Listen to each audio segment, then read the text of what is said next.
नमस्कार, तारा न्यूजच्या या विशेष चर्चासत्रामध्ये मी सुरेखा तुमचं मनापासून स्वागत करते। आज आपण एक संवेदनशील आणि वास्तववादी विषयावर चर्चा करणार आहोत आणि ते म्हणजे घटस्फोटाचं वाढतं प्रमाण। आजच्या बदलत्या जीवनशैलीमुळे, संवादाच्या कमतरतेमुळे आणि आर्थिक स्वावलंबनामुळे घटस्फोटाचं प्रमाण वाढतंय। या विषयावर आपण आज चर्चा करणार आहोत आणि त्यामागील सामाजिक, भावनिक, मानसिक आणि कायदेशीर काही गोष्टी आहेत त्या आज आपण जाणून घेणार आहोत आणि त्यासाठी आज आपल्या सोबत काही मान्यवर आहेत। तर मी ॲडव्होकेट स्नेहलता शिवाजी सावंत, मी ॲडव्होकेट आहे। ॲडव्होकेट प्रियंका जयवंत सोनवणे, मी ॲडव्होकेट आहे। नमस्कार, मी सूर्यदीप मोहनराव भोसले, मी गेली 20 वर्षापासून दिवाणी आणि फॅमिली मॅटरमध्ये वकिली व्यवसाय करतो। मी प्राध्यापक डॉक्टर रूपा शहा, दिलासा सामाजिक विश्वस्त संस्था ही गेल्या 35 वर्षापासून कार्यरत आहे, त्याचे अध्यक्ष म्हणून काम करते। समुपदेशनाचं कामगिरी 35 वर्ष करीत आहे। नमस्कार, मी शारदा शिंदे, समाज कार्य करते। नमस्कार, मी माधुरी जाधव, युवती शहर चिटणीस, या माध्यमातून आणखीन युवतींचे, महिलांचे प्रश्न सोडवण्याचं आजपर्यंत मी काम करत आहे। नमस्कार, मी अनघा शेवडे, हाऊसवाईफ आहे। मी अतुल शेवडे, मी रिटायर्ड पर्सन, एसटी महामंडळ। तर आपल्या सर्वांचं आज तारा न्यूजमध्ये मनापासून स्वागत आहे। आज आपण वाढतं घटस्फोटाचं प्रमाण यावर चर्चा करणार आहोत। सर्वात प्रथम हे प्रमाण हल्ली वाढले तर काय कारण असू शकते? सर्वात जर आज म्हटलं की घटस्फोटाचं प्रमाण वाढतंय, माझ्या शेजारी माझे सहकारी बसले ते तर निश्चित सांगतील की डोमेस्टिक व्हायलन्स आणि याच्यामध्ये अनेक केसेस दाखल आहेत। पण याचं जर मुख्य कारण जर बघायला गेलो तर त्याच्यामध्ये एक दोन गोष्टी, एक तर आपला मोबाईल आणि नंबर दुसरा महत्त्वाचा बाब चंगळवाद। या दोन घटकावर मी फक्त आता सांगते, माझे बाकीचे कलिग पण या बाबतीमध्ये बोलतील। काय सांगाल सर? घटस्फोट म्हणजे विवाह संस्था जी पूर्वीपासून आपल्या समाजात रूढ झालेली आहे, त्याला एक ठराविक प्रकारचं एक सामाजिक बांधिलकी होती। पण अलीकडे काय झाले, सुशिक्षितपणा वाढला, पण सुशिक्षितपणाबरोबर सुसंस्कृतपणा हा म्हणावा तितका रुजला गेला नाही। शिक्षण हे काळाची गरज आहे। महिलांनी देखील पुरुषांच्या बरोबरीने शिक्षण घेतलं पाहिजे, पण आपण काय शिकतो आणि त्याचा आपल्या भविष्यात सांसारिक उपयोग आणि याच्यामध्ये काही पुढं उपयोग आहे किंवा नाही हे पहिला बघितलं पाहिजे। म्हणजे सरांचं म्हणणं असं झालं की शिक्षण हा एक महत्वाचा अडथळा नाही म्हणायचं मला, एक शिक्षण हे घेऊन सुद्धा घटस्फोटाचं प्रमाण वाढतंय असा त्यांचा एक प्रामुख्यानं म्हणणं आहे की शिक्षण हे समाजाभिमुख असायला हवं। शिक्षण हे अलीकडं एखादा उत्पन्नाचा स्रोत निवडण्यासाठी शिक्षण घेतलं जातं आणि त्यासाठी एखादी महत्वाकांक्षा डोळ्यासमोर ठेवून पद मिळवणे किंवा एखादी पोस्ट मिळवणे आणि एक ठराविक लेवलचा इन्कम मिळवणे या केवळ ह्यानं बघितलं जातं आणि त्यासाठी इतर ज्या महत्वाच्या बाबी आहेत त्या गोष्टींकडे जाणीवपूर्वक, अजाणतेपणी किंवा न कळत दुर्लक्ष होतं। पर्यायानं अशा गोष्टींचा परिणाम आपल्या विवाहाच्या चालीरीतींवर होतो। सरांच्या बोलण्यामधलाच एक अगदी महत्वाचा वाक्य उत्पन्नाचा स्रोत। ते असं उत्पन्नाचा स्रोत मिळवण्याबरोबर आपण ज्यावेळी विवाहाची जी काही कर्तव्य पार पाडणार आहोत त्याच्यामध्ये प्रामुख्यानं मला महिला किंवा पुरुष असं भेदभाव न करता दोघांनाही उद्देशून असं म्हणायचं आहे की आपण विवाह संस्था ही पूर्णपणे वेगळी ठेवली पाहिजे। आपल्या शिक्षण असेल, समाजातील एखादं मिळवलेलं पद असेल किंवा आपली पोस्ट असेल ती त्यामध्ये आडवी येता कामा नये। हा दोघांनी जरी हा बॅलन्स राखण्याचा प्रयत्न केला तर घटस्फोटाचं प्रमाण बऱ्यापैकी कमी येताना दिसून जाईल। कारण मला प्रामुख्यानं असं म्हणायचं होतं की सुसंस्कृतपणा कमी होत आहे। त्याचे कारणं पण आहेत की पूर्वी जशी एकत्र कुटुंब पद्धती होती आणि ज्यावेळी कर्ता पुरुष बाहेर असला तरी पर्यायानं घरातल्या वडीलधाऱ्या माणसांचे संस्कार त्या मुलावर लहानपणापासून व्हायचे। आता ती एकत्र कुटुंब पद्धती थोडीशी काही कारणास्तव कमी झाली असल्यामुळे ते थोडंसं कमी झालं। दोघेही बाहेर असतात, मुलांच्या आईवडील आणि मुलांच्या संगोपनात म्हणावा इतका वेळ दिला जात नाही। पर्यायानं त्याचा मुलाला बरं वाईट कळणं आणि तो विवाहाच्या वेळेपर्यंत येणं आणि एखादी सामाजिक बांधिलकी किंवा वैवाहिक बांधिलकी आपण सांभाळणं ह्या पात्रतेचा तो न कळतपणे होत नाही। म्हणजे याचा अर्थ असा झाला की त्याला अनेक कारणं आहेत. जसं सुसंस्कृत आहे, जसं समंजसपणा आहे, सांभाळणं कोणी आहे, असंही त्याच्यामध्ये कारणं होऊ शकतात. घटस्फोटाची अनेक कारणं आहेत, त्याच्यामधल्या Social 2-3 media. कारणांचं झालं. मला वाटतं या पण बोलतील काय कारण असू शकते असं. आता बेस्ट उदाहरण दिलं जातं सोशल मीडिया, की म्हणजे अनेक असे आहेत उदाहरण की मोबाईलच जास्त बघते, हिचं घरात लक्षच नसतंय, तो मोबाईलवर मेसेजेस करतो, घरी कामावरून आलं की मोबाईलच बघतो, ह्याला घरात मुलांना वेळ द्यायला नसतो. सोशल मीडिया किंवा मोबाईल हे पूर्वीच्या जमान्यामध्ये नव्हते, आत्ता आलेत. हे कशासाठी की आता खूप लेवलचं, हाय लेवलचं आज सोशल मीडियातून अनेक गोष्टी पुढे गेलेल्या आहेत.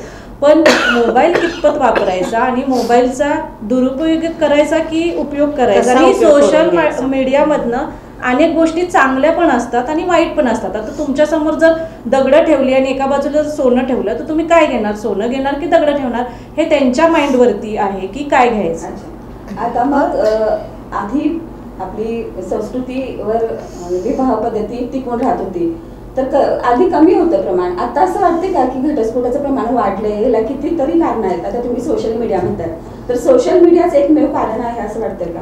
नाही, नक्कीच वाढलेलं आहे. सोशल कारण मीडिया ego- तर वाढलाच, म्हणजे त्याच्यामध्ये मोबाईलचं सांगितलं, मॅडमनी पण सांगितलं मोबाईल. पण ते मोबाईल वापरायचा किती हे तरी आपल्यावर त्यातलं किती अवलंबून आहे. घ्यायचं. आणि जर तो वापरण्यावर जर बंधन आलं गेलं तर मला वाटतं हे एक प्रमाण त्याच्यामध्ये कमी होऊ शकतंच. अच्छा, बरोबर. त्याच्याबरोबर सरांनी आता शिक्षण सांगितलं, संस्कृती सांगितली, आता मीडिया सांगितला वापरण्याच्या. त्याच्याशिवाय की घटस्फोटाचं प्रमाण फक्त ही एवढीच कारण याच्यामध्ये नाही, तर त्याच्यामध्ये एक संशयाचं वातावरण एक आहे की संशय घेतला जातो. अगदी आम्ही असं म्हटलं की दोघंही नवरा बायको जर काम करायला जातात, हा को बिझनेस आहे, आणि यदा कदाचित आपल्या कलिगचा फोन जरी आला तरी तो फोन का आला, या फोन का आला याच्यावरून सुद्धा दोघांच्यात भांडणं होतात. आणि ती इतकी विकोपाला गेली की ते सरळ सरळ डायरेक्ट आपल्याशी कुठेही चर्चा न करता डिवोर्सला येतात. त्यामध्ये महत्त्वाचं आणखी कारण आहे, सोशल मीडिया हा it is a earliest form, जो अगदी अलीकडे आहे. पण त्यापूर्वीपासून जे सामंजस्य होतं, तर त्याच्यामध्ये मी प्रामुख्यानं म्हणेन की संसार किंवा हे सुरू असताना अपेक्षा आणि त्या पाठी असणाऱ्या गरजा. कारण पूर्वी असं म्हटलं जायचं की गरजा ह्या अति गरीब लोकांच्याही पूर्ण होतात, पण अपेक्षा हा राजाचाही पूर्ण होत नाहीत. कधी कधी अपेक्षांच्या पाठीमागे धावलेल्या राजाचा रंक होतो. त्याच अपेक्षा वैवाहिक जोडीदाराकडून एकमेकाकडे असतात. पण त्या अपेक्षा कितपत असायला पाहिजे, त्या अपेक्षा करण्या पाठीमागं एक कंपॅरिझन होतं, म्हणजे तुलनात्मकता. एखाद्या विशिष्ट व्यक्तीचा मित्र किंवा मैत्रीण ही त्याच्यासोबत शिक्षण घेतलेली, ती काय लेवलला पोहोचली, ती किती मिळवते, त्याचे बंगले किती आहेत, गाड्या किती आहेत, आणि तिचा पगार किती. जेव्हा तिचा पगार जास्त येतोय त्यावेळेला लगेचच कंपॅरिझन करतात. हे एकमेकाचं कंपॅरिझन तर आहेच, शिवाय आपल्या जोडीदाराची तुलना ही दुसऱ्या माणसाबरोबर किंवा दुसऱ्या व्यक्तीबरोबर केली जाते. आणि त्यावेळी त्यातून मग त्या मलाही तेच पाहिजे, आपल्यालाही तेवढंच पाहिजे, हा एक अपेक्षा जादा ठेवण्याचा एक कारण आहे. Apart from that, interference of family members, म्हणजे घरातील इतर सदस्यांचं त्यामध्ये हस्तक्षेप. म्हणजे मला असं म्हणायचं नाही की त्यांनी बघू नये, पण एकदा विवाह झाला आणि ती जोडीदार आपल्या कारण संसाराला अशी एक चाकोरी नाही आहे की या चाकोरीतनंच तुम्ही जायला पाहिजे. प्रत्येक येणारं संकट संधी ह्या दोघांनी ठरवायची असते की आपण काय करायचं आहे. पण त्या संसारात एकमेकाचा बॅलन्स सांभाळत असताना फक्त जोडीदारावर अवलंबून राहायला पाहिजे, ना की आपल्या इतर लोकांच्या सूचना नक्की घ्या, पण सूचना इतपत घ्या की त्या आपल्या जीवनावर किंवा आपल्या विचारसरणीवर फरक करत असतील. त्याच्यातलाच एक सरांच्या मधला एक मुद्दा की झालेली प्रत्येक गोष्ट ही आपण माहेरी कळवावीच का, आणि ती किती सांगावी, आणि त्याला तिखट मीठ किती लावलं जावं, या याच्यामुळे पुन्हा त्या मुलीची आई यांना शिकवते आणि ती त्याप्रमाणे वागते, पुन्हा ते घटस्फोटामध्ये. म्हणजे घरातली भांडणं घरात ठेवा ना, ती न जाता ज्या वेळा तुम्ही स्पिरिट करता, ती स्पिरिट झाली की आपल्या भांडणामध्ये स्पिरिटपणा होतो, वाढली जातात. त्यामुळं विदिन फॅमिली जे काही असेल, विदिन तुमच्या घरामध्ये तर सासू असेल सासरे असेल त्यांनी बोललं असेल. याचं एक कारण आणखी आहे, जसं सरांनी आता यांनी सांगितलं की शिक्षणामध्ये आम्ही संसाराबाहेर समाजाच्या बाहेर कसं राहावं, कसं बोलावं, कसं काय करावं ह्याचा अभ्यासक्रम नाही ना. हा अभ्यासक्रम येण्याची सुद्धा गरज आहे. जर तुम्हाला विवाह संस्था टिकवायची असेल, जर तुम्हाला हे प्रमाण कमी करायचं असेल, तर तुम्हाला शिक्षण की तुम्ही कशा रीतीने दुसऱ्यांशी बोला, तुम्ही काय करावं आणि काय करू नये, हा शिक्षण क्रमात आमचा भाग नाही आहे. आतापर्यंत यांच्या आदरणीय आमच्या वकील साहेबांच्या याच्यामध्ये हे विषय आहे आणि त्या विषयाला त्यांनी त्यानुसार केलेला आहे. महिलांच्या बाजूने जास्त कायदा आहे, प्रभावी कायदा आहे. बरोबर आहे, 2005 बरोबर आहे. महिलांच्या बाजूनं, कारण कसं होतं की अनादी कालापासून महिला ही अबला म्हणून समजण्यात यायची आणि तिला स्वतःला डिफेंड करता येत, म्हणजे प्रतिकार करता येत नव्हता आणि प्रत्युत्तर देता येत नव्हतं. कधी कधी तिला ते संस्काराच्या ओझ्याखाली दबली जायची की आपण उलटं बोलायचं नाही किंवा आपले हक्क देखील सांगायचे नाही. मग अशा महिलांना आयुष्यभर अन्याय अत्याचार सहनच करत राहायचे का? हे कालांतरानं त्याच्यामध्ये सुधारणा होऊन त्यांच्या बाजूनं जास्तीत जास्त त्यांना कायद्याचा पाठबळ मिळावं आणि त्या समाजात सन्मानानं उभं राहू शकाव्या किंवा आपल्यावर होणाऱ्या अन्यायाला वाचा फेडू शकाव्यात, या मुख्य उद्देशानं महिलांच्या बाजूनं जरा जास्त कायदे निर्माण झाले. पण काय झालं की आजकालच्या काळामध्ये जर महिलांच्या म्हणजे बाजूने जे कायदे झाले त्याचा एक वेपण म्हणून पण वापर केला जातो. आणि काही प्रमाणात असंही होतं की ती म्हणजे आता शिकल्यामुळे ती हे झालं की बाबा शिक्षणामुळे स्वावलंबी झाल्या, त्यावेळेला ती असं कधी मी निर्णय घेऊ शकते, संसारात दुसऱ्याचं मत ती जाणून घेत नाही, मग ते आपल्याकडून निर्णय घ्यायला समोरच्याला कमी लेखणं ह्या गोष्टी होतात. त्यामुळे पण आजच्या पिढीमध्ये संयमाचा अभाव आहे असंच मला वाटतंय का? संयम तर ठेवलाच पाहिजे. संयम ठेवलं तरीच आपला संसार टिकतो, हा समजलं पाहिजे त्यांना की संयम फार महत्वाचा आहे. याच्यामध्ये याची कमतरता आहे आजच्या तरुण पिढीमध्ये असं तुम्हाला खूपच कमी आहे. त्यामुळे ठेवला पाहिजे त्यांनी संयम. प्रत्येक वेळेला संयमापेक्षा सुद्धा संयम तर ही महत्वाचा घटक आहे. आता हल्ली काय व्हायला लागले की आज मी सांगितलं की मला संध्याकाळी मिळालं पाहिजे, एखादा स्मार्टफोन बघितला की तो मला पाहिजे. आम्ही पूर्वी याला हुंडा वगैरे म्हणत होतो, त्यावेळेला सोनं चांदी वगैरे होतं. आता मात्र ह्या सगळ्या गोष्टी, त्यांच्या घरात जेवढं चांगलं फर्निचर तेवढं माझ्या घरामध्ये मलाही आलं पाहिजे. पण त्यावेळेला मुलींच्या बाबतीमध्ये त्या ह्या विचार करायला नको का की बुवा माझ्या नवऱ्याची आमदनी किती आहे, पैसा वाचतो का, तो वाचवला गेला आहे का, हा एक प्रकार त्या याच्यामध्ये आला. संयम आणि ह्या याच्यामध्ये आम्ही जर म्हटलं की खरंच जर त्या दोघांना आपली संस्कृती, आपला विवाह, आपलं लग्न आपल्याला जर टिकवायचंच असेल तर पहिल्यांदा आम्हाला मी दोघांच्यात असं म्हणते, माझे सहकारी बंधू इथं बसतील, समजूतदारपणा दोघांच्यात पहिल्यांदा येणं गरजेचं आहे. समजूतदारपणा जर नसेल आणि नुसतीच मी मागणी जर करायला लागले तर लगेच मध्ये वकील साहेब त्यांना सांगतात करू दे मागणी, मी तुला आहे असं म्हणू होत शकतात आणि ते म्हणतात आणि त्याच्यामुळं आपली वाटली जाते. पण पहिल्यांदा दोघांच्यामध्ये समजूतदारपणा, त्याच्यानंतर नंबर 2 महत्त्वाचा भाग की तुमच्या निकड किती आहे आणि त्या निकडीची पूर्तता तुम्ही किती करा, गरजा किती आहे. मी गेले आणि मला हेच पाहिजे असं म्हणायला लागला तर आधी प्रायोरिटी तुम्ही अन्न वस्त्र निवाराला देणार का स्मार्टफोनला देणार. पुन्हा याच्यामध्ये समजूतदारपणा, याचा अर्थ की आम्ही टाईम मॅनेजमेंट म्हणतो की तुम्ही व्यवस्थापन करा की पहिल्यांदा तुम्ही कुणाला महत्त्व देणार, दुसऱ्याला केव्हा देणार, तिसऱ्याला तुम्ही सगळं उपभोगा, गाडी घ्या, स्कूटर घ्या, सगळं घ्या, पण अंथरूण बघून पाय पसरा आपण म्हणतो. जर हे जर केलं ना तर घटस्फोटाचं प्रमाण कमी, माझ्या बंधुवर्गांना त्या केसेसच येणार नाहीत. याचं कारणच असं आहे की यांनी मिळवलं ते मला पाहिजे, यांनी काय केलं ते मला पाहिजे, हे पहिल्यांदा आमच्या दोघांच्या मध्ये कमी व्हायला पाहिजे. ही वस्तूची झाली. इव्हन सर माझ्या या गोष्टीला याती की ती जशी देखणी आहे, ती जशी करती आहे, ती जशी शिक्षित आहे, ती किती दिसायला चांगली आहे, तसं मला पाहिजे असंही होता कामा नये. जे तुम्ही घेतले पूर्वी तर चौथी नाही न शिकलेल्या बायका आमच्या आजी वगैरे होत्या, त्यावेळेला तो भाग झाला नाही. त्यांची बायको मिळवते तर तू का नाही, पण ही शिकलेली नाही ना. मी याच्यामध्ये तुम्हाला हे सांगेन की लहान वयात लग्न झालं, 8वीला सोडून दिलं, 37 वर्ष संसार केले आणि आता तो नवरा म्हणतोय की तू हे करत नाहीस ते करत नाही. म्हणजे पुन्हा हा प्रश्न माझा कोर्टामध्ये जाऊन चेंडू पडतो आणि त्याच्यामध्ये वेळ जातो, पैसा जातो, त्या दोघांची शक्ती वाया जाते. म्हणून आपणाला हे घटस्फोट होऊ नये याच्यासाठी काय करायला पाहिजे.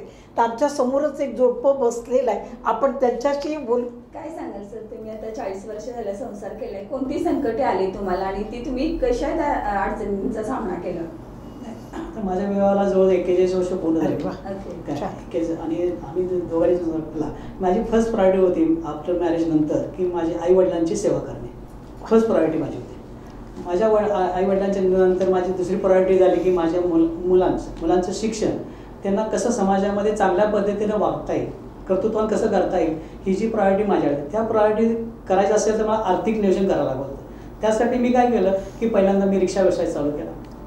ग्रॅज्युएशन नंतर मला नोकरी न मिळाल्या मी रिक्षा व्यवसाय चालू केला. रिक्षा व्यवसायानंतर आम्ही घरामध्ये दोघं मिळून डबे पार्सल द्यायला लागलो. तो व्यवसाय पुढे जाताना मी LIC एजन्सी घेतली मिसेसच्या नावावर. या माध्यमातून मी आर्थिक नियोजन करत करत मी माझ्या मुलांचं शिक्षण हे इंजिनिअरिंगमध्ये रूपांतर केलं. आणि आज माझी मुलं की दोघेही मुलं ऑस्ट्रेलियामध्ये एकाच ठिकाणी कंपनी जॉब करतात, दोघे एकाच ठिकाणी राहतात आणि आर्थिकदृष्ट्या आम्ही बघायला गेलं तर एकत्र कुटुंब पद्धतीमध्ये ते राहतात, ऑस्ट्रेलियात राहतात, ते एकत्र राहतात त्याच्यामध्ये. तर आता तुम्हाला असं म्हणायचं की संवाद तुमच्यामध्ये चांगला, तडजोड चांगली. तर तुम्ही आता जे नवीन लग्न झालेली जोडपे आहेत त्यांना काय सांगाल, तुमचा अनुभव म्हणून एक काय गोष्ट सांगाल त्यांना? नाही, त्या नवीन जोडप्याने कसं आहे की प्रथमतः घरामध्ये आई वडील जर असतील तर आई वडिलांना प्रथमतः प्रायोरिटी दिली पाहिजे. त्या प्रायोरिटी पूर्ण करत असतानाही आपलं वैवाहिक जीवन जे असतील त्याच्यामध्ये विवाह आपल्या ह्याच्यात असेल, मुलं असतील, पती पत्नी असतील, हे कसं आहे प्रत्येक संवाद म्हणण्यापेक्षा सुसंवाद राखला पाहिजे. त्यांनी सुसंवाद केला तरच ह्या गोष्टी त्यातलं सॉल्व्ह होतात मॅक्झिमम. आणि एकाच्या आलेल्या अडचणी समजून घेऊन त्याच्यावर एकत्र बसून सगळ्यांनी नुसतं फोनवर बोलून किंवा कुठल्या गोष्टी होणार नाही, एकत्र बसून ज्याला आपण एखादा प्रश्न सोडवतो त्याला ते तो निकाला निघतो. मला तुम्ही सांगाल, आज आम्ही फॅमिली आहे, माझी मुलं, सुना, नातवंड, जे काही आम्हाला बोलायचं असेल तर ते आम्ही पूर्ण कुटुंब चर्चा करतो त्याच्यावर.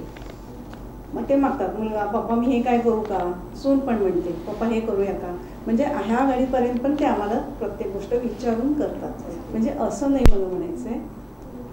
हां, म्हणजे असं पूर्वी आता कसं होतं की आता आमची जॉईंट फॅमिली म्हणजे कशी 40 लोकांची 50 लोकांची होती. म्हणजे यांचे काका काकी सगळे एवढ्या फॅमिलीत मी राहिलेली आहे. माझ्याकडे माझे सासू सासर सगळे होते. ते त्याच्यानंतर आम्ही हे सगळं काम मला हे सगळ्यातनं वरती आलो.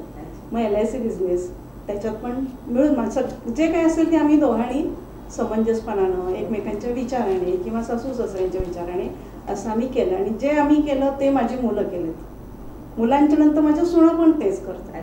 हां, आई आम्ही हे करू का, आई मी ते करू का, नाही तर तुम्ही हे करू नका, थांबा. म्हणजे जे काही चर्चा असेल, आज नोकरी करायची आहे तर मी करू का, हा जा मी आहे. म्हणजे संवाद इथे जास्त एकमेकांच्या वरचा विश्वास आणि तडजोड हा बाब महत्वाचा आहे. त्या काळात मोबाईलही नव्हते तर तेव्हा आम्ही आता मिस्टर जाणार सकाळी 7 वाजता घरातून, नाही रात्री येणार, तिकडून पुढे रिक्षा काढणार. म्हणजे आमची वेट कधी रात्री 12-1 नंतर. मग आम्ही संवाद कधी साधणार. पण त्याच्यातूनही आम्ही संसार केलेले आहेत, मुलं छान घडलेली आहेत. खूप अभिमानाची गोष्ट आहे ही तुमची, ऐकल्यानंतर अगदी छान वाटते. तर आता जी बदलती जीवनशैली आहे त्यानुसार घटस्फोटाचं प्रमाण वाढतंय असं काही वाटतंय का तुम्हाला? जीवनशैलीमध्ये मी पहिल्यांदा जो मुद्दा सांगितला की चंगळवादामध्ये आम्ही जास्त गेलो की आम्हाला हे सगळंच आम्हाला पाहिजे. हे जर हा अट्टा जर करायला सुरुवात केली आणि जर ते मिळालं नाही तर त्याच्यातून निर्माण होणारी चिडाचिड जी आहे, त्याच्यातून होणारी भांडणं आहे. आणि आणखी त्याच्यातला एक भाग की जर तुम्ही एकूण श्रीमंत घराण्यामधून जर तुम्ही समोर आला आणि जर या घरामध्ये मला जर त्या वस्तू मिळाल्या नाही, अगदी साधी गोष्ट पिझ्झासारखी गोष्ट दररोज तुम्ही तिकडं खाता, पण इथं जर मिळाली नाही तर तुम्ही दंगा करता, त्याच्यातून चिडाचिड, त्याच्यातून भांडणं. आणि ही भांडणं तुझ्या घरात काही नाही तर तू मला कशाला आणलंस, मला आधी का बोलला नाहीस, अशा प्रकारचं ऐकवणं हा सुद्धा एक प्रकार त्याच्यामधला होतो. आणि त्याच्यातून हे घटस्फोट वाढतात. पण नुसते घटस्फोट वाढून चालणार नाही. आपल्याला जर समाज हा पूर्णपणे पुढं न्यायचा असेल तर आपणाला ह्याच्यावर हे तर उपाय देतात, कोर्ट आम्हाला देतं, कोर्ट काही वेळा डिक्री देतं आम्हाला, काही वेळेला ते लोक तडजोड करतात. पण त्याचबरोबर जसं आता या माझ्या प्रमाणामध्ये काम करतात, आम्ही काय करतो, आम्ही कोर्ट आणि पोलीस स्टेशन, म्हणजे मी निश्चित दिलासाच्या वतीनं सांगते की मी दाव्यानिशी बोलते की गेली 35 वर्ष काम करत असताना तर त्याच्यामध्ये अगदी तरुण मुलं मुली आहेत असंही नाही. आज माझ्याकडे 60-65 वयाची पण माणसं येतात की रुपाताई हा असा प्रकार झाला आहे, तुम्ही काय करू शकाल. या सगळ्या याच्यामध्ये जे ऐकणारी आहेत त्यांना मी निश्चित सांगेन की या सगळ्यांच्यामध्ये आईवडिलांची भूमिका, मित्रमैत्रिणीची भूमिका ही तडजोडीची असली पाहिजे. आणि प्रामुख्याने दोघांचं ऐकून घेतलं पाहिजे. तुम्ही ज्यावेळेला दोघांचं ऐकून घ्याल त्यावेळेला दोघांच्या अडीअडचणी, दोघांचे प्लस मायनस मुद्दे हे तुम्हाला समजतील आणि तुम्ही त्याच्यातून काढा आणि त्याच्यातून तुम्ही सल्ला द्या. तुम्ही कधीतरी मुलीलाही असं बोला ना की तुला दररोज पिझ्झा खाण्यापेक्षा तू घरामध्ये कधीतरी थालीपीठ कर, तू करायला शिक, म्हणजे जेणेकरून सातत्यानं असणारी हॉटेलची मागणी कमी होईल, ह्याचा पैसा वाचेल, ह्याचा पैसा वाचला तर या लोकांची भांडणं कमी होईल. माझं तरी अगदी असं मत आहे. मला सर माफ करतील की केसेस कमी का व्हायला लागल्यात, पण केसेस कमीच व्हायला पाहिजेत याची कारणं मुलं आहेत. मी आत्ता आपल्या ऑफिसमध्ये येण्यापूर्वी मी आत्ता ऐकून आणि त्यांना सांगून आले की 4 वर्षाची मुलगी तिच्यासमोर तुम्ही काय बोलणार. तुम्ही दोघंही सुशिक्षित आहात, तुम्ही सगळं आहे, तुमच्याकडं पैसा आहे, सगळं आहे, पण तुमचा क्षणिक क्षुल्लक कारणावरून जर तुमची भांडणं जर व्हायला लागली तर मी निश्चितपणे सांगेन की शिक्षित असूनही माझे काही लोक या रीतीनं इगो पॉईंट फार करतात. इगो पॉईंट नाही, संशय नाही, मोबाईल नाही, दोघांना घ्या, दोघांना समजावून सांगा. पण तुमची जी भूमिका आहे, जशा या मॅडम करतात तशी भूमिका सध्या आता कोर्टात आहे. इव्हन मी अगदी सांगेन की काल डिस्ट्रिक्ट जजनी काल अनाऊन्समेंट केली आहे की हा सगळा महिना त्यांनी तडजोडीचा महिना त्यांनी ठेवला. हा दिस इज द व्हेरी गुड. तडजोडीशिवाय आम्ही पुढे जाऊ शकत नाही. करा तडजोड, तिला 2 पावलं पुढे व पाठीमागं आणा, याला 2 पावलं आणा आणि त्यांना सांगा. आणि याच्यात मला असंही सांगायचं आहे, जे कार्यकर्ते आहेत, जे लोक आहेत, त्यांच्याकडनं थोडं लेखी लिहून घ्या, कारण त्याच्यावर एक दबाव येतो. गेल्या 35 वर्षामध्ये 70% केसेसमध्ये काउन्सिलिंग करत तडजोड करत आणली आहे. आज ते लोक गुण्यागोविंदानं राहतात साध्या साध्या कारणाने आणि नंतर ते म्हणतात तू काय केलं तर मी दिलासामध्ये जाणार, मी रुपाताईला भेटणार, मला भेटू दे. मी पुन्हा गाडी जरा जरी त्या ट्रॅकवरनं साईडला आली तरी ते लोक फोन करतात आणि मी सांगते नाही बेटा तुम्ही मला उद्या भेटायला. मी दिलासाचं जाताना सांगते की मी आज काउन्सिलिंग जर केलं, ते लोक आज नांदायला गेले तर लेखी लिहून घेते.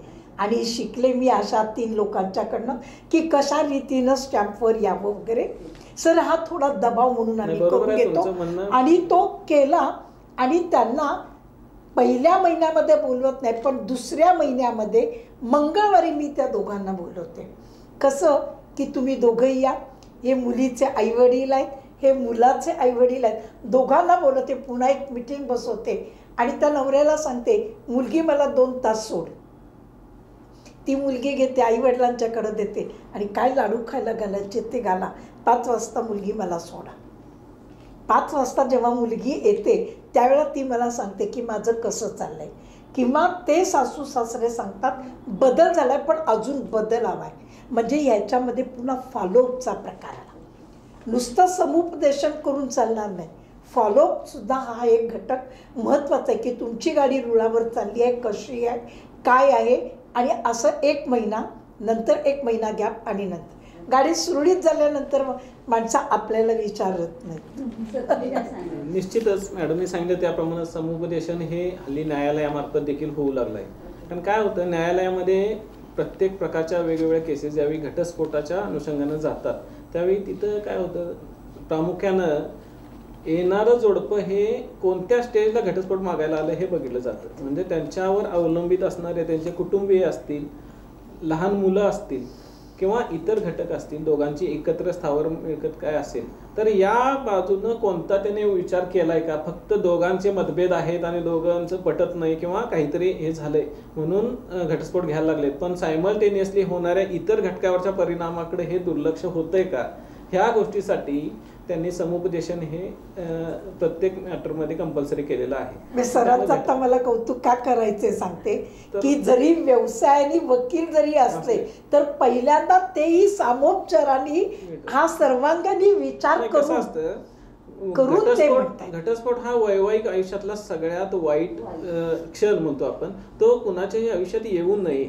पण काही अपरिहार्य कारणामुळे घटस्फोटापर्यंत एखाद्या कपल जोडप्याचा विषय गेला तर त्याच्यामध्ये त्यांना न्यायपूर्वक त्यातून फारकत घ्यावी किंवा ते एकत्र येतील का हे बघितलं जावं. त्यासाठी समुपदेशन हे अगदी गरजेचं आहे.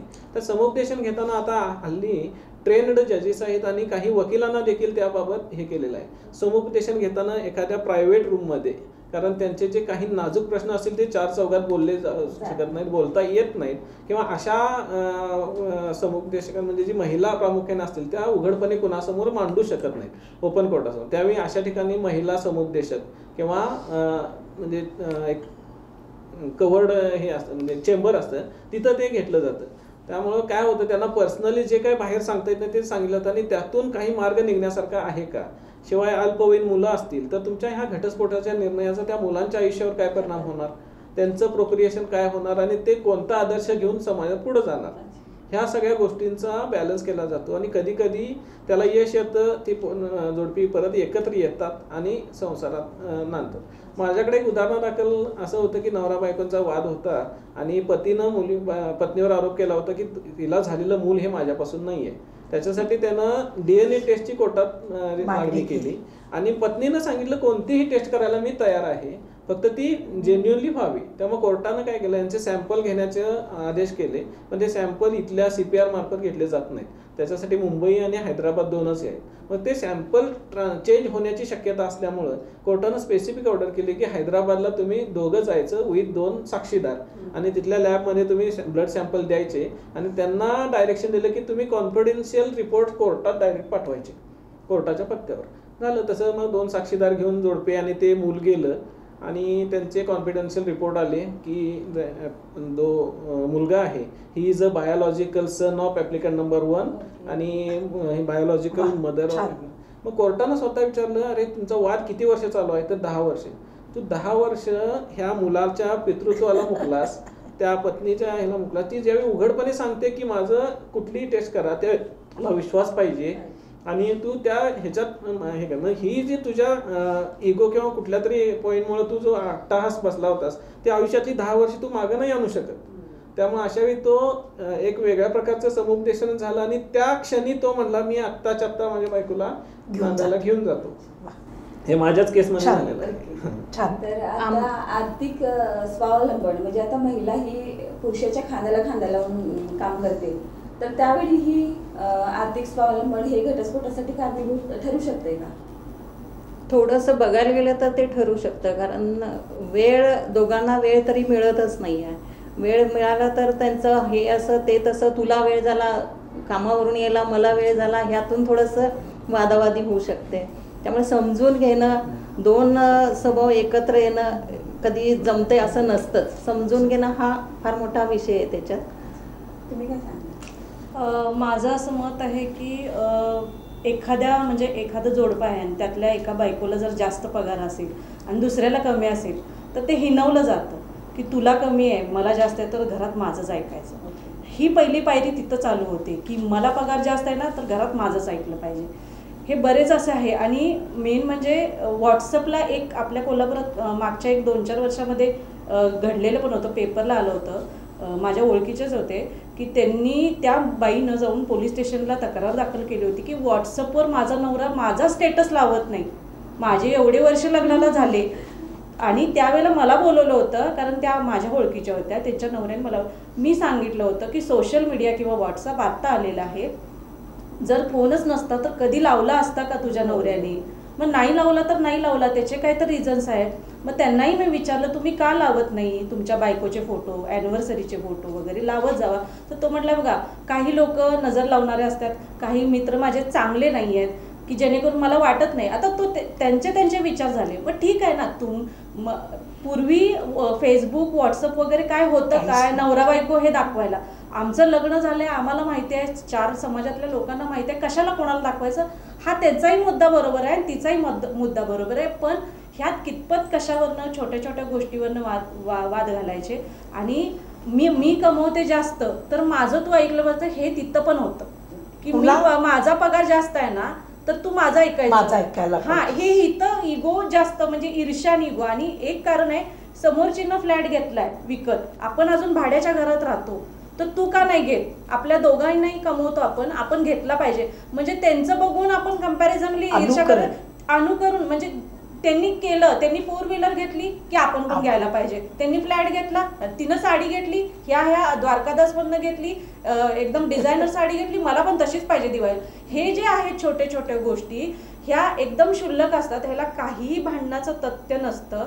आपल्याला जसं मगाशी सर म्हटले अन्न वस्त्र निवारा, हे मोस्ट ऑफ पॉइंट आहेत की जे आपल्याला गरजा भागल्या तर आपल्याला कुठले एवढे कंपॅरिझन करायला, एवढा त्रास करायला, भांडण क्षुल्लक मिळणार. याचा अर्थ तो झाला की चंगळवाद पुन्हा की मी सर्वश्रेष्ठ आहे, या याच्यामधून सुद्धा हे भांडणाचे सगळे प्रकार सुरू होत. माझ्याकडे जेव्हा केस आली होती ना, ती अशी होती की ती सासूबाई म्हणायची की ही नेहमी उठते सुटते, तेव्हा ते हा फोन होता ना कॉइन बॉक्स वगैरे, ते त्याच्यावरती फोन करायला जाते म्हणून आम्ही तिला घेत नाही, म्हणून आम्ही नोंदवत नाही. मग आम्ही असं केलं की आम्ही तिला घेऊन गेलो, सासूला म्हटलं ही बाबा उद्यापासून ती जाणार नाही आता फोन करायला वगैरे, माझं काम ऐकत नाही, माझे कपडे धुवत नाही, म्हणून आम्ही तिला सोडून देणार, असा तशा गोष्टी. मग आम्ही जाऊन त्यांना समजवलं की बाबा तुमचं काम पण करेल, ती ह्याला पण जाणार नाही. तेव्हा ते सगळं समजावून सांगितलं की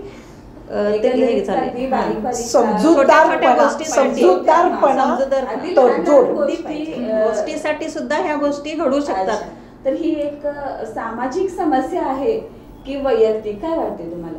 सामाजिक, कारण महिला आर्थिकदृष्ट्या सक्षम झाल्यामुळे छोटे छोटे जरी दोघांमध्ये वाद झाले तर लगेच टोकाचे डिसिजन घ्यायला दोघांमध्ये समजूतदारपणाचं बोलणं होतच नाही, डायरेक्ट टोकाचे डिसिजन घेतले जातात. काही वेळा असंही होतं की स्त्रीला तिच्या हक्कांच्या विषयी जाणीव होते शिक्षणामुळे. मग काय होतं की ती जर तिच्या अन्यायाविरुद्ध बोलली तर काही पुरुषप्रधान संस्कृतीमध्ये ते जास्त फारसं आवडत नाही तिनं बोललेलं, मग त्यामुळं पण हे होऊ शकतं की मारहाण वगैरे आणि त्याच्यामुळे डिवोर्स वगैरे असं परिणाम होऊ शकतो. त्याला आर्थिक, सामाजिक, शैक्षणिक, सांस्कृतिक हे सगळे घटक याच्यामध्ये येणार.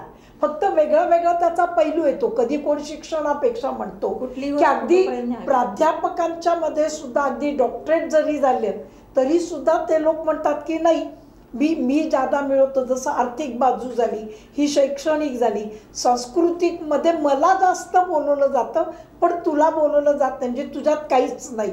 आणि आणखी या घटस्फोटामधलं अगदी महत्त्वाचं कारण आपल्या चर्चेमध्ये राहिलं की दोघांच्या मध्ये जर काही व्यंग असेल तर ते लपवलं जातं आणि त्याचा सगळा परिणाम मी अगदी सरांना सांगेन की सर या सगळ्या केसेस शेवटी आम्हाला तुमच्याकडे पाठवाव्या लागतात, कारण कुणाला शुगर आहे, कुणाला थायरॉइड आहे आणि ह्याचे पैसे आम्ही का भरावे. त्याच्यातनं तडजोड केली की निम्मे त्या मुलीच्या वडिलांनी भरावेत आणि निम्मे सासरच्या लोकांनी करावेत, कारण दोघांची चूक झाली आणि दोघांनी करावं. म्हणून लग्नाच्या आधी तुमच्यामध्ये असलेलं व्यंग तो पुरुष आहे, लपवलं जे जातं ना त्याच्यामध्ये घटस्फोटाचं प्रमाण आता वाढायला लागलं आहे. कारण 10 मध्ये 7 जणांना शुगर आहे आणि ती शुगरची जी गोळी आहे त्या शुगरच्या गोळी महाग आहे, तर ते पैसे कोणी द्यायचे. अगदी एखाद्या मुलीला पिरियड जरी नाही येत असेल तरी ते लपवले जातात, तर हिला मुलंच होणार नाही तर ते ह्या डॉक्टरकडे जावा, त्या डॉक्टरकडे जावा. अरे आपल्यामध्ये व्यंग आहे ना, हे व्यंग आहे, तिला फिट येते, ती मधीच पडते. ह्याच्यावरून मला वाटतं सर सगळ्यात जास्त घटस्फोटामधले ते जास्त आहेत. कारण आम्ही त्याच्यामध्ये तडजोड करत असताना ते लोक म्हणतात मॅडम आम्हाला सांभाळायची नाही आहे, आम्ही सांभाळू शकणार नाही, आम्ही खर्च घेऊ शकणार नाही. मॅडमचं म्हणणं अगदी बरोबर आहे. कारण कायद्यात सुद्धा काही घटस्फोट घेण्यासाठी काही कारणं दिलेली आहेत. त्या महत्वाच्या कारणामध्ये एखादी महत्वाची गोष्ट लपवून लग्न करणे, तर ते तसं झालं असेल तर घटस्फोट, जसं मगाशी आपली चर्चा चालू आहे की सामाजिक समस्या आहे आणि त्याचा दूरगामी परिणाम त्या दोन जोडप्यावर प्लस ह्याच्यावर होतो. तसंच तर ती घटस्फोट न होता त्यांना एकत्र बांधून ठेवण्याने देखील कधी कधी परिणाम होतो. तर पूर्वी त्याच्यामध्ये कसं असाध्य रोग एखादा झाला असेल की जो उपचारानं बरा होणार नाही, त्याच्यात असणारी कमतरता आणि अशा सोबत जर म्हणजे त्याच्या संसर्गानं जर तो त्याच्या जोडीदाराला रोग होण्याची शक्यता असेल तर अशा वेळी ते घटस्फोट देणं हे गरजेचं असतं. मग प्रत्येक वेळी घटस्फोट हा म्हणजे वाईटासाठीच असतो असं नाही, to save the another's life हे कधी कधी गरजेचं असतं. म्हणजे त्या मुलीचा तर जीव आणि त्या मुलीला तो त्या मुलीच्या बाबतीत, आणि नंतर पुन्हा ती मुलगी तिच्या आईबापाला ओझं वाटू नये, त्यामुळे ती सरांच्याकडनं मोकळी होते आणि तिचं मॅरेज आम्ही तिला दुसऱ्या ठिकाणी करून द्या. पण घटस्फोट का घेतला याचं कारण आम्ही त्या समोरच्या पार्टीला सांगतो, म्हणजे पुन्हा ही वादावादी नाही, भांडणं नाही. म्हणून या सगळ्यामध्ये तडजोड, स्पष्टपणे, पारदर्शकपणा हा सगळा येणं गरजेचं आहे. अन्यथा हे प्रमाण असंच वाढत जाईल. तर नात्यामध्ये समाजाची भूमिका नातं टिकवण्यासाठी कितपत महत्वाची आहे? नाही, नाती तर टिकवायला पाहिजेतच आम्हाला.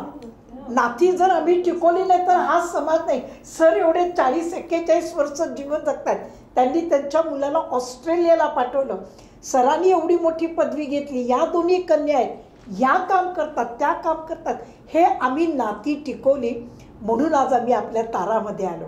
मी तर असं म्हणेन की बघणारे सगळ्या लोकांना सवय करते की या सगळ्या बघणाऱ्यांना सांगते की तुम्हाला तुमची मुलगी, तुमचा मुलगा जर तुम्हाला समंजसपणे जर संसारच चालवायचा असेल तर त्या मुलांना, मुलींना तुम्ही जे अनुभवलंय तेही सांगा.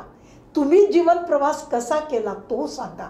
कारण हे आम्ही पुस्तकात शिकवत नाही. आणि मुलींच्या बाबतीत मी निश्चितपणे असं म्हणेन, या आमच्या तरुण वकीलबाई आलेल्या आहेत, सर तर त्यांना शिकवतील, पण मी त्यांना असं सांगेन की समंजसपणा, तडजोडीपणा हा आणला पाहिजे. आम्ही कोल्हापूरमध्ये आपण तारांनी आता हा घटस्फोटाचा एक चांगला विषय, सामाजिक समस्येकडे आपण लक्ष घातलं, तडजोडीसाठी केलं. आज करवीरची संस्थापिका आमची तारा राणी आहे. आपण तारा ठेवले, सगळ्या मुली जर आमच्या तारा राणी झाल्या तर घटस्फोटाचं प्रमाण येणार नाही. त्या एकमेकांना सांभाळून घेतील आणि एकमेकांचं आयुष्य उभं करतील. धन्यवाद. आता लास्ट क्वेश्चन की आता ही जी जीवनशैली आहे किंवा बदलतं सगळं जे चालू आहे त्याचं जनजागृतीसाठी महाविद्यालय किंवा विद्यालयामध्ये शिक्षण देणं गरजेचं आहे का?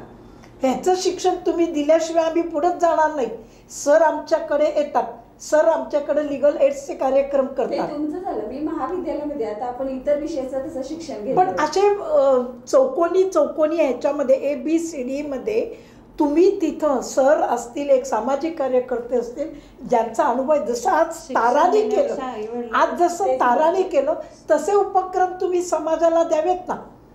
जर तुम्ही ते केलं तर जनजागरण होईल, हे लोक कळतील, यांचे ऍड्रेस घेतील, आमचा ऍड्रेस द्यावंच. पण घरातल्या आई वडिलांनी सुद्धा मुलगीला किंवा नवऱ्याशी कसं वागावं किंवा घरच्या लोकांशी कसं वागावं हे. आणि अनफॉर्च्युनेटली मी इथं निश्चित सांगेन की UGC मध्ये सर सांगतील, सरांच्या मध्ये मात्र लॉचा एक पेपर होता. मी MSW केलं म्हणून मला माहिती आहे की लॉमध्ये कोणते कोणते आहेत. पण अर्थशास्त्र, इतिहास, भूगोल, हिंदी, मराठी लँग्वेजेसच्या बाबतीमध्ये मला बोलायचं नाही. या सगळ्या अभ्यासक्रमात समाजात, समाजाच्या बाहेर, घराच्या बाहेर आम्ही लोकांशी वागायचं कसं याच्याबद्दलचं कोणताही अभ्यासक्रम नाही. त्या अभ्यासक्रमाची गरज आहे, पण प्रत्येक विषयवाला मला सांगतो हा आला तर माझा विषय बंद पडेल, त्याची नोकरी जाईल. म्हणून विषयाची मांडणी करत असताना आता जे 4 मार्क त्यांना द्यावे लागतात, त्यावेळी मला असं एक सांगायचे, बघणारे प्राध्यापक, बघणारे शिक्षक, माझे बघणारे वकील सांगतील 4 मार्क सध्या दिले जातात. 4 मार्काचं सर कंपल्शन केले. नवीन आपली UGCचं धोरण शिक्षणात आले, ते 4 मार्काच्या बाबतीत काही 2 मुली आम्ही तुमच्या घरात पाठवतो, मी 2 मुली सरांच्या घरात पाठवते, 2 मुली यांच्या घरात, ते शिकवतील की कुटुंब कसं हे शिकवतील, या मॅडम शिकवतील आणि सर लॉचा भाग देतील. बिलेटिन ट्रॉफी वगैरे आम्हाला मिळवली होती. तशा प्रकारचं एज्युकेशन देऊन यांनी आमचं जजिंग करावं आणि आम्हाला त्यांनी मार्क द्यावेत. असं जर आता UGCला जर आपण कळवलं फ्रॉम दॅट तारा न्यूज, तर मी निश्चितपणे म्हणेन की हा प्रयोग आपण जो म्हणताय तो सक्सेस व्हायला वेळ लागला नाही. कारण 4 मार्क प्रॅक्टिकल वर्कला सर दिले की ती मुलं तुमच्या इथे येऊन बसली पाहिजेत. तुम्ही आज जे काही बोलला, जे काही केलं त्याचं समअप करून त्यांनी तुमची सही घ्यायची आणि you will give two 3 or 4 marks. असं जर केलं तर मला वाटते मॅडम, आणि तुम्ही सांगितलेला अभ्यासक्रम आणावा तर प्रॅक्टिकल वर्किंगच होईल आपलं मुलांचं. मला असं म्हणायचं की विधी सेवेअंतर्गत तालुका लेवलला लेक्चर्स होतात महाविद्यालयामध्ये. त्यामध्ये कसं लॉ विषयी कायदेविषयक जनजागृती केली जाते, त्यामध्ये हे पण म्हणजे घटस्फोटाविषयी नमूद केलं जातं. आणि एक मला असं बोलायचं आहे की एक्स्ट्रा मॅरेज अफेअर्स होतात, त्यामुळं पण घटस्फोट होतात. आणि सिरियल जे बघतात आता, TV आले, TV मध्ये 4-5 लग्न, नाही. मला अजून एक असं सांगायचं आहे की आधी जेव्हा ते घटस्फोटित होत होते त्यांची लग्न केली जात नव्हती, आणि आता जेव्हा घटस्फोट होतात अजून त्याची पेपर मिळायच्या आधी ह्यांचं बघायला चालू होतं की स्थळ कुठले आहेत, काय कुठले आहेत, ह्याच्यासाठी पण प्रमाण जास्त आहे. काही प्रकरणात दुसरं लग्न करायसाठी पहिला घटस्फोट होतोय. हा एक महत्वाचा परत लग्न जे लगेच करतात ना, तिथं त्याच्यासाठी पण लवकर घटस्फोट घेतात, त्यातून आपण मुक्त व्हायचं, दुसरीकडे जायचं, दुसरीकडे संसार करायचं, हे जे आहे ना हे आता आधीपेक्षा वेगळं झालेलं आहे. त्यामुळे त्याचं प्रमाण प्रामुख्यानं पाश्चात्य संस्कृतीचं अनुकरण आधीच्या लोकांमध्ये नव्हतंच ते, की तुम्ही एकदा नवऱ्याने सोडलं की ती माहेरीच राहणार असं असायचं. आता तसं नाही, आणि आता सोडून यायच्या आधीच यांचं बघायचं सुरू असतं. सध्या आता कोल्हापुरामध्ये अंधश्रद्धेचा एक फार मोठा प्रश्न यायला लागलाय की ही मुलगी याची आहे, आणि ते नंतर सगळे प्रकार, विश्वास मी ठेवत नाही आहे पण तो प्रकार सध्या चालू आहे की अंधश्रद्धा, कुंडली याच्यावर विश्वास न ठेवता तुमच्या हातावर विश्वास ठेवा.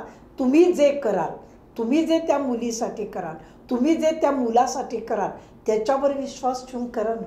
विश्वासच आमचा सगळा आता असं सांगायचं म्हटलं की ह्यांच्या मुलांनी इतका विश्वास ठेवला की माझ्या आई वडील इतके चांगले माझ्या बायकोला, माझ्या मुलांना सांभाळेल, हा किती मोठा विश्वास आहे सांगा. आणि आज ते ऑस्ट्रेलियामध्ये राहतात आणि त्यांच्या मिसेस यांच्याकडे, म्हणजे तुम्हाला रोज फोन करतात का? 4-4 दिवस आणि 2 भाऊ एकत्र राहतात तिथे ऑस्ट्रेलियामध्ये. नाही, आणि काय होतंय, मेन मुद्दा कुठं आला माहितीये काय, एक्स्ट्रा मॅरिकल अफेअर होतं कुठे, ज्या ठिकाणी जो मुलगा कामाला असतो त्याला कुठली तर छान मुलगी आवडते त्या, मग त्यांचं ते अफेअर होतं. मग आता चला हिला सोडू, मग हिला करू, मग कुठं कोर्टात, मग ह्या असं असते. आणि ती मुलगी त्याला सोडत नाही, कारण आई वडिलांनी अरेंज मॅरेज करून दिलेलं असते. लव्ह मॅरेज केलं तर ते कडेला जात नाही म्हणून अरेंज मॅरेज करतात. बरं, एवढं खर्चून पण दिलेलं असते. जातीसाठी माती खाणे हा प्रकार आहे, तो आहे. हा खरंच एक्स्ट्रीम लेवलला जेव्हा वैष्णवी हागवण्याचं प्रकरण झालं, अशा ठिकाणी जर घटस्फोट घ्यावे लागले तर 100% कोर्टाचा आधार त्या मुलीने घेतला असता तरी चाललं असतं. म्हणजे जर काही सगळं चांगलं आहे आणि काही नाही आहे असं, तर मुद्दामून घटस्फोट घेऊ नयेत पैशासाठी, किंवा मला त्याच्याकडनं पैसे मिळतील, मला प्रॉपर्टी मिळतील, हे जास्त प्रकार आत्ता व्हायला लागलेत घटस्फोटाच्या. आणि जिथं त्रास होतोय की बाबा नाही मला आता सहन नाही होती, तर 100% घटस्फोट घेऊन वेगळं झालेलं बरं. या याच्यामध्ये आई वडिलांनी आपल्या मुलीला आणि आपल्या मुलांना पहिल्यांदा विचारलं पाहिजे की तुमचं बाहेर कुठं आहे का. हे जर विचारलं गेलं तर येणारी मुलगी किंवा येणारा मुलगा या ह्याच्यामधलं घटस्फोटाचं प्रमाण कमी होईल. आमचे पालक परस्पर बाहेर ठरवतात, विचारत नाहीत आणि मुली आजही मान खाली घालून यस नो असं तेवढं आहे. त्या मुली बोलत नाहीत. इवन शिक्षित मुलीसुद्धा. तर शिक्षित मुलीने सांगायला पाहिजे की मला हे पसंत नाही. तर तुम्ही शिक्षण का घेता? हे बोला ना तुम्ही की मला पसंत नाही, मी सांगते तुम्हाला. हे जर केलं तर मला वाटते सर 1% निश्चितपणे घटस्फोटाचं प्रमाण कमी होईल. आम्ही आई वडील, माफ करा मला सगळ्या आई वडिलांना मी नमस्कार करते, पण समजूतदारपणा त्या मुलांच्यात मुलींच्यात त्यांच्याशी बोलणं हे नाही. मी या दोघांच्यावरून एक सगळ्या आईवडिलांना विनंती करते.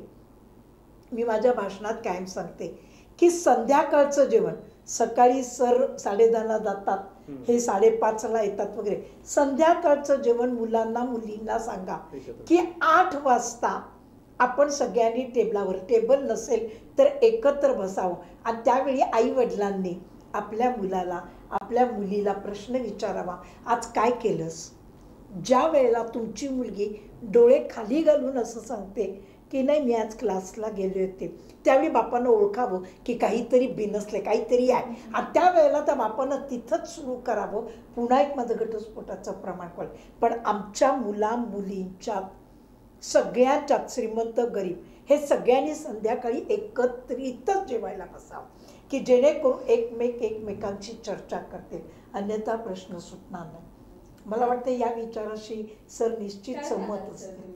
नाही, मी 100% या विचाराशी सहमत नाही. कारण कसं होईल, हे आपण फक्त एका मुलीलाच टार्गेट करून बोलतोय असं कदाचित होईल. पण चूक किंवा एखादे हे असतं, मुलग्याचीही असू शकते, मुलीची असू शकते. आणि त्यांना थोडंसं विचार स्वातंत्र्य देखील दिलं गेलं पाहिजे. आपण त्यांच्याकडून एखाद्या प्रश्नाचं उत्तर घेताना ती खरोखरच कुठल्या वाईट प्रकारात मुलगा मुलगी अडकलाय का. आता हल्ली ड्रग्स सारखे हे प्रकार देखील आहेत, ॲडिक्शन आहे, आणि शिवाय असं बाहेर. पण ह्याचं प्रामुख्यानं कारण परत जातं की घरातल्या संवादाचा अभाव. हा म्हणजे सर आता जे तुम्ही बोलला, आता जे बोलला मुलगी आणि मुलगा, आई वडिलांचं लक्ष पाहिजे. आई वडिलांचं लक्ष पाहिजे. घरात जर संवाद होत नसेल तर त्या मुलाला मुलीला व्यक्त व्हायला कुठंतरी दुसरी जागा शोधतो आणि त्यातून ते बाहेर हे होतं. त्यामुळे जर घरात जर सामंजस्यानं जर पालकांनी मुलांना मुलीला विचारलं आणि तुझ्या अडचणी काय आहे समजून घेण्याचा प्रयत्न केला तर हे शक्य आहे. ना की त्याला गृहीत धरून की हे तू चुकीचं केलेलं असेल काहीतरी, असं नाही. तू केलेली कृती कोणती, ती खरोखर चुकीची आहे का, सुधारण्यायोग्य आहे का, हे बघून त्याप्रमाणे जर वाटचाल केली तर नक्कीच त्यातून चांगला हे बाहेर पडेल. या सगळ्या पाठीमागं पालकांची भूमिका सगळ्यात महत्वाची आहे. त्यांनी समजूतदारपणानं आई मुलांना विचारायला पाहिजे, त्यांच्या भावना विचारून घ्यायला लग्नाच्या आधी आई सगळं सांगायची असं, पण संसारात असताना एवढं सांगणं काही बरोबर नाही. जास्त हे आता ह्या म्हणाल्या ना तसंच माझ्या मुलांना म्हणजे तुमचं लग्न करायचं आहे बाबा, आता मुली बघायच्या आहे, तर तुमचं काही आहे का, तर नाही. मग बघायला गेल्यानंतर सुद्धा मला तुझ्याशी बोलायचं आहे किंवा हे प्रश्न विचारायचे, तुझं कुठं बाहेर असेल तर सांग, तुझी संमती आहे का लग्नाला माझ्याशी लग्न करायला. ते खूप महत्त्वाचं हे माझ्या मुलांनी स्वतः विचारलेलं आहे. एकंदरीतच आपण आज हे चर्चासत्र बघितलं, इथले मुद्दे बघितले. यामध्ये नुसती चर्चा करणं हे महत्त्वाचं नव्हतं, तर या नात्यातील गुंतागुंत समजून घेणं महत्त्वाचं होतं. नात्यातील दोष शोधण्याऐवजी दुवा शोधण्याचा प्रयत्न करा. आणि आज या मान्यवरांनी आपल्याला खूप छान आणि सखोल अशी माहिती दिली. तर धन्यवाद. आज तुम्ही तारा न्यूजला भेट दिल्याबद्दल खूप सारे थँक्यू. खूप खूप धन्यवाद. धन्यवाद.